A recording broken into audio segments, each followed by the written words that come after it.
You guys ever have one of those days where pretty much nothing goes according to plan? Oh, I had one of those days. So went to pull my 64 out of the garage and put it into gear, and bad noises came from below the car. What had ended up happening is the drive shaft that I had just tacked together a couple years ago so I could move the car around the property decided it was no longer wanting to be in one piece. So today we're going to crawl under here into that dark abyss, pull the two pieces of drive shaft out, and fix it much better than the original. More than likely, I will still be taking the drive shaft out at a later date, taking it down to one of the local drive shaft shops and having them replace that whole section of tubing and balance it and make it right. But all I need is something that will hold together so I can move it around the property so I can bring the next project in, because that motor sitting over there is waiting for the next project. Which you guys will get to see that whole project unfold. But anyway, so let's crawl under this thing and get to it.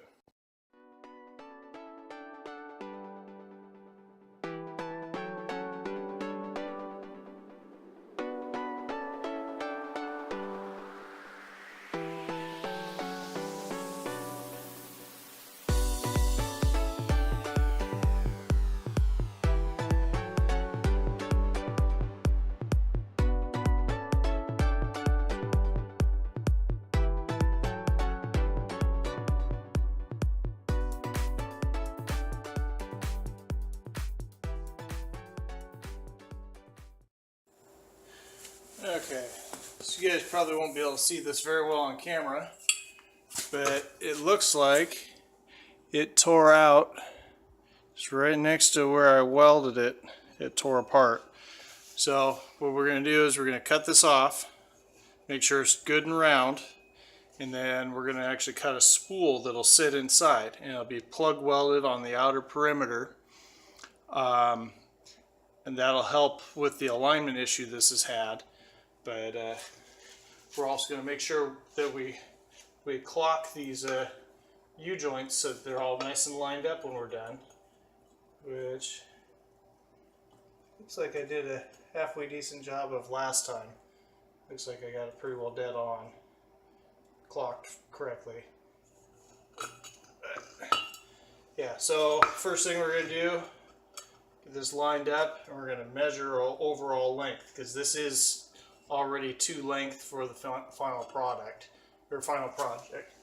Oh, let's see. Line something up here. All right. Outer to outer is 34 7/8. Better write that down.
Alright, so we're all done. I just thought I'd give you guys a closer look at the failed component here. And you can see I didn't, because I basically butt welded the two together before, and then I went and ground it all down, so there was no additional material, and it didn't get near enough weld penetration to make it work. So hopefully having that spool I cut and drove in there, and then I didn't grind the welds down near, all flush like I did on this one, should in theory hold together a lot better, and won't be a big deal. It'll last for pretty much as long as I need it to. Because really, before it goes on the road, it will get a new drive shaft made. Now I just got to clean up all that freaking mess. And maybe put that piece of stock out of the lathe. Anyway, have a good night, everybody.